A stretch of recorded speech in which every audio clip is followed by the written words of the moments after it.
ഹിന്ദു പാർട്ടിയായ ബി.ജെ.പിയുടെ ഹിന്ദു സ്നേഹം ഉഡായിപ്പാണ് എന്നതിന്റെ ഒരു ദൃശ്യം പുറത്തു വന്നിട്ടുണ്ട്. ദേ നോക്കിയേ, ബി.ജെ.പി കേരള എന്ന പേജിൽ ഷെയർ ചെയ്തിരിക്കുന്ന ഒരു ചിത്രമാണ്. സ്വാമി സന്ദീപാനന്ദഗിരി ശിവകൃഷ്ണ എന്ന പേരിലുള്ള, ശ്രദ്ധിക്കുക, ശിവകൃഷ്ണ രണ്ടും ഹിന്ദു ദൈവങ്ങളുടെ പേര് വെച്ചുള്ള ഒരു അക്കൗണ്ടിൽ നിന്നും സന്ദീപാനന്ദഗിരിയുടെ ഫോട്ടോ വെച്ച് ദുഃഖവാർത്ത. അതിന്റെ ക്യാപ്ഷൻ ഒന്ന് വായിച്ചേ. ഷിബുസ്വാമി എയ്ഡ്സ് രോഗം ബാധിച്ച് ചികിത്സയിൽ. ശ്രദ്ധിക്കുക, കാഷായ വസ്ത്രധാരിയായ ഒരു ഹിന്ദു സ്വാമിയുടെ പടം പങ്കുവെച്ച് ശിവകൃഷ്ണ എന്ന ഹിന്ദു ദൈവങ്ങളുടെ പേരിലുള്ള അക്കൗണ്ടിൽ നിന്ന് ഹിന്ദുവായിട്ടുള്ള സ്വാമി സന്ദീപാനന്ദഗിരിക്ക് എയ്ഡ്സ് രോഗം ബാധിച്ച് ചികിത്സയിലെന്ന് പ്രചരിപ്പിക്കുകയാണ്. ഹിന്ദു സ്നേഹം നോക്കണേ, ഹിന്ദുക്കളെ ഒന്നിക്കൂ, ഹിന്ദുക്കൾക്ക് വേണ്ടി നിലകൊള്ളുന്നു എന്ന് പറയുന്ന ഈ പോസ്റ്റ് ദൈവങ്ങളുടെ പേരിലുള്ള ഒരു അക്കൗണ്ടിൽ നിന്ന് ഷെയർ ചെയ്യുന്നു. അത് ബി.ജെ.പി കേരള എന്ന് പറയുന്ന ഈ അക്കൗണ്ട് ഷെയർ ചെയ്തിരിക്കുന്നു.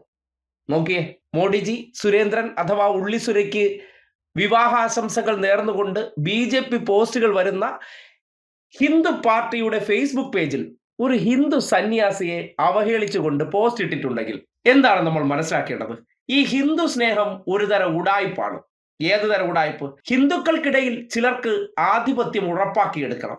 ആ ഉറപ്പാക്കിയെടുക്കാൻ വേണ്ടി ഹിന്ദു സ്നേഹം പറയുന്നവർക്ക് എല്ലാ ഹിന്ദുക്കളെയും ഉൾക്കൊള്ളാനുള്ള താല്പര്യമില്ല എന്നതിന്റെ തെളിവാണ് സംഘപരിവാറിനെ വിമർശിക്കുന്നു എന്ന ഒറ്റ കാരണത്താൽ കാഷായ വസ്ത്രധാരിയായിട്ടുള്ള ഗീതയിൽ ഉൾപ്പെടെ അപാര പാണ്ഡിത്യമുള്ള ഒരു സന്യാസിയെ ഇങ്ങനെ അധിക്ഷേപിക്കുകയാണ്.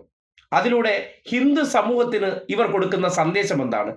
ഒരു ഹിന്ദുവിനെ തന്നെ സമൂഹത്തിന്റെ മുന്നിൽ അവഹേളിക്കുന്ന ഈ മനോഭാവത്തെ ഏത് തരം ഹിന്ദു സ്നേഹമെന്നാണ് നിങ്ങൾ പറയേണ്ടത്?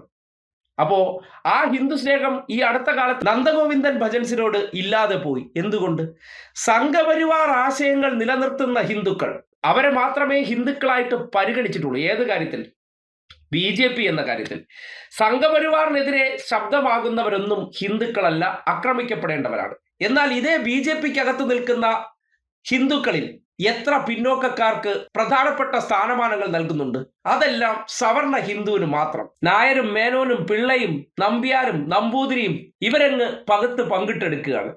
അങ്ങനെയുള്ള ഇടത്ത് ഇവർക്ക് എന്ത് ഹിന്ദു സ്നേഹമാണ് ഉള്ളതെന്ന് നാട്ടുകാർക്ക് ചിന്തിക്കാവുന്നതാണ്. ഒരു സന്യാസി വര്യന് അദ്ദേഹത്തോടുള്ള എതിരഭിപ്രായത്തിന്റെ പേരിൽ എയ്ഡ്സ് രോഗമുണ്ടെന്ന് സമൂഹത്തിന്റെ മുന്നിൽ ചിത്രീകരിക്കുക എന്നതിലൂടെ ഹിന്ദു പാർട്ടി ഉദ്ദേശിക്കുന്ന ലക്ഷ്യം എന്താണ്?